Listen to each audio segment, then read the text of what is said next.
boy, record ka na. Lester, pinagpad mo ako sa pamilya mo. Masama yun. Kasama ko na si Gab. Punta na namin si Miko. Kami sa Eco Tower, BGC. Alas 4, sakto. Yeah. Hello. Welcome to Tribe. Palibagong video, palibagong bike venture na naman.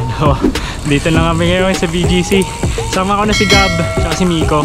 Kakikitain namin Sir Dave. So ang ruta namin ngayon, Laguna Loop with Caliraya, Cavinti. Mahaba-habang ride to. Samahan nyo kami for today's bike venture. Let's go!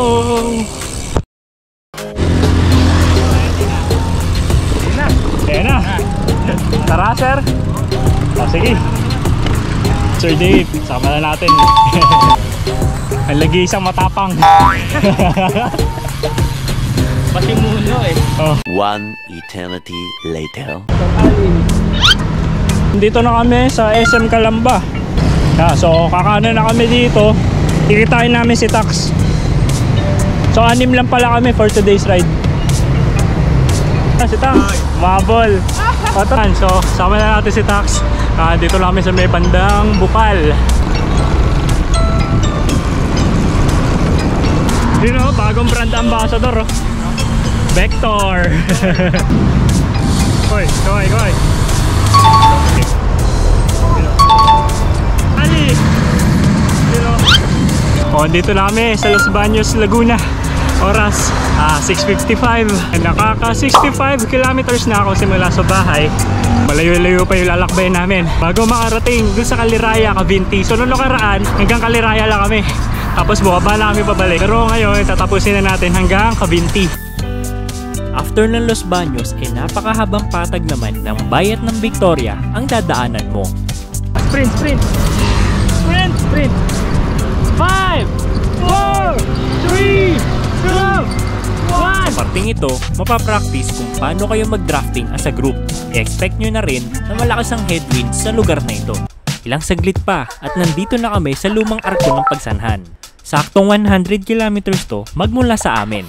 Kaya dito na kami maghahanap ng makakainan ng agahan. Di kalayuan, nakita namin itong Binalot Restaurant.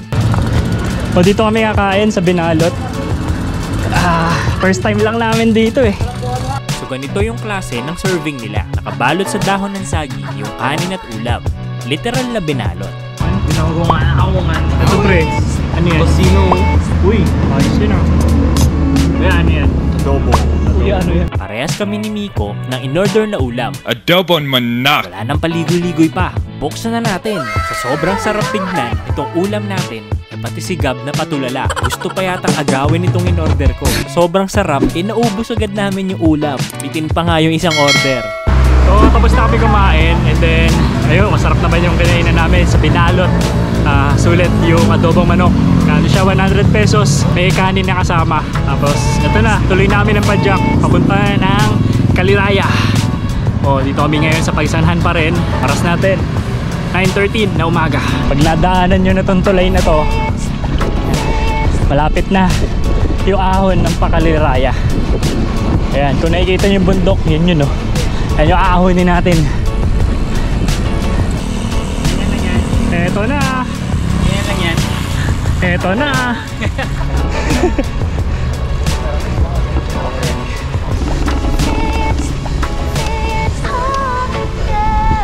Grabe, naahon din natin yung Caliraya nang hindi tumutukod.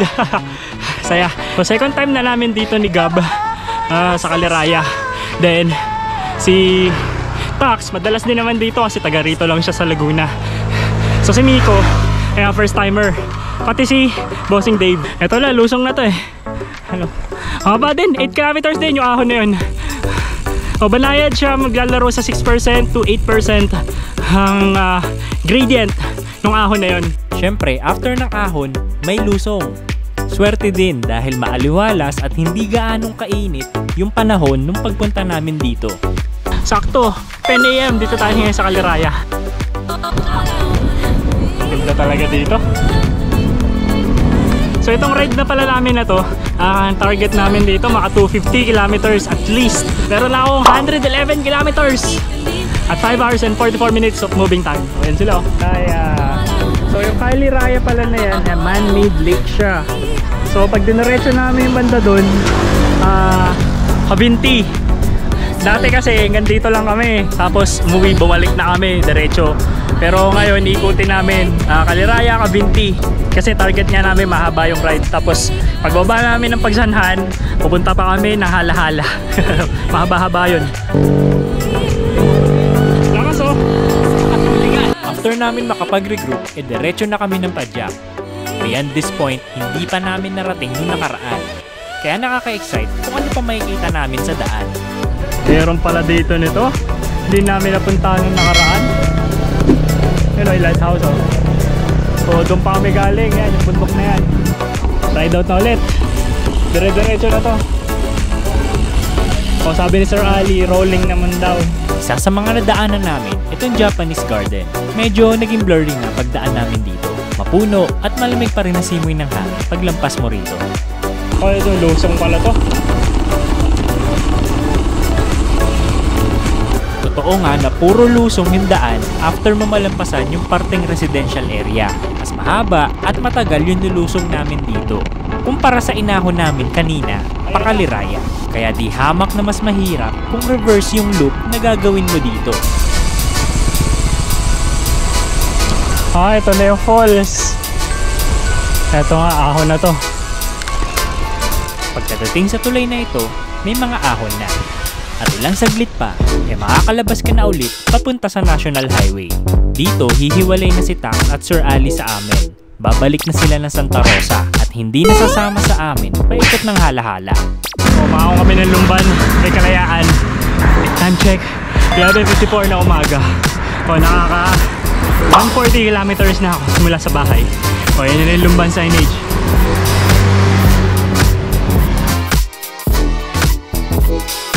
Dito sa kahabaan ng paki, muling lumakas ang headwinds. Mahaba-habang patag din ito bago makarating sa may Fami. Dito na rin kami kumain bago dumiretso ng Hala-Hala. So, tapos na kami mag-lunch. Dito kami sa Fami kumain. Tapos, ito na. Diretso na kami Hala-Hala. Oras natin ngayon, 1:45 na hapon. Malayo-layo pa ang Hala-Hala. So, dito na kami dumaan sa kaliwa, papuntang Hala-Hala. Pag dumiretso kasi, papunta na ng Mabitak yun. Walang sawang palayan at kapatagan pa rin ang makikita mo dito sa Hala-Hala. So ganito yung lagay ng Hala-Hala. Hello. One lane lang yung bukas. Yung kaliwa ginagawa. Para ala gravel riding dito. Tapos palikabok din. Yaon pala ng putik. 200 km. Yan yun. Sakto, 200 kilometers. Palabas na, Hala-Hala. So nakalabas na kami. Hala-Hala. Dito na tayo sa Morong. Oras natin 5:13 ng hapon. At meron akong 218 kilometers. Buti maganda yung naging ride namin ngayon kasi kakaunti ang mga sasakyang buhabiyahe sa kalsada. Lahat nasa probinsya. So, tapos naisama din yung panahon. Hindi masyado mainit. Sa Cardona na pala kami dumaan sa halip na umahon ng Teresa. Dalawang mikling ahon lang naman ang aakyatin mo rito. Tapos puro patag na uli hanggang makarating ka ng Taytay. Pagdating sa Taytay Rotonda, kami na lang ni Gab ang may iwan sa group. Ayun, so dito lang kami sa Taytay Rizal. So sila Sir Dave and si Nico humiwalay na. Kumaliwa na sila dun sa may Manila East Road. So ang daan nila Barkadahan Bridge, tapos C6, tapos Taguig na. So kami ni Gab, yan naiwan. Ahon kami dito, SM Taytay. Time check natin 6:24 ng gabi. At nakaka 238 kilometers tayo. Konti na lang to, abot yata 250 sa bahay. Bandang Cainta Junction, si Gab naman humiwalay. Dito na tayo sa Marcos Highway. Malapit na sa bahay, 4 kilometers na lang to. Time check natin, 6:58 ng gabi. Meron na tayong 247 kilometers. Papaligurado, 250 kilometers tayo ngayong ride. Grabing ride to. Epic, pero masaya. Yun na lang muna sa ngayon. Maraming salamat sa mga nanonood. This is Choi from the Choi Good. Ride safe, everyone.